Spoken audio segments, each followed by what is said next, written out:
જો મિત્રો અહીંયા થઈ અને પસાર થયો ત્રણજાથી માળા તો વચ્ચે સરસ તમાકુનું ખેતીનું કામ ચાલે છે તો જોવા માટે ઊભો રહ્યો. તો મિત્રો જુઓ તમાકુ ચરોતરમાં બધા કહે ચરોતરનો તમાકુનો પ્રદેશ, પણ આ તમાકુ કેમની પાકે એ ભાઈ કોઈને ખબર છે? છોડવો રોપ્યો ત્યારથી દરરોજ ખેતરમાં રહેવું પડે અને જ્યાં સુધી પાકી રહે ત્યાં સુધી જુઓ. બીજી વાત અદુકડી કહેવાય. હા અદુકડી જાત કહેવાય. અદુકડા પાટા. હા અદુકડા આ આખી પાડી રાખે, ગોળ વખરવામાં, ખાતર નાખવામાં.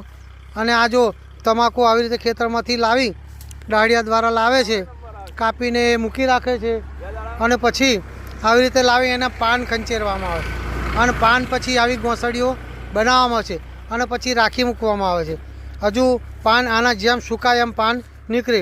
અને આ તો મારી વસ્તુ જો વરસાદ પડ્યો તો ખલાસ બગડી જાય એવું એમનું કહેવું છે. આ ખેડૂત મિત્રો છે બધા જુઓ સુધી રોકા એ તમાકુનું કામ થાય છે. હા હા લઈને આવે છે. હા તમાકુ લઈને આવે છે અને ડોંગરમાં ભાઈ રોપી અને કાપવા જાવ તોય ચાલે અને આ તમાકુમાં ચાલે નહીં, બગડી જ જાય તમારે.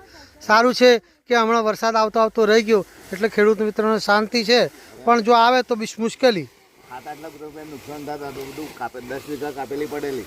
10 વીઘા વરસાદ પડ્યો ના આવે બરાબર 7-8 લાખ રૂપિયાની લોસ જાય. આવકમાં તો શું રહે પણ લોસ જાય. તકલીફ પડે, વેપારી પકડે નહીં. મિત્રો નોકરી વાળાને સારું મહિનો થઈને પગાર આવી જ જાય, પણ આ તો 6 મહિના મહેનત કરેલી જ આવ્યું તો આવ્યું, નહીં તો ના આવે એવું છે. પણ મિત્રો દરેકનો ભગવાન છે, ભગવાન કંઈ એટલું બધું ભગવાનને દયા આવે છે, માણસને ના આવે પણ ભગવાનને આવે છે. ગમે રીતે થોડુંક કામ પૂરું થાય છે.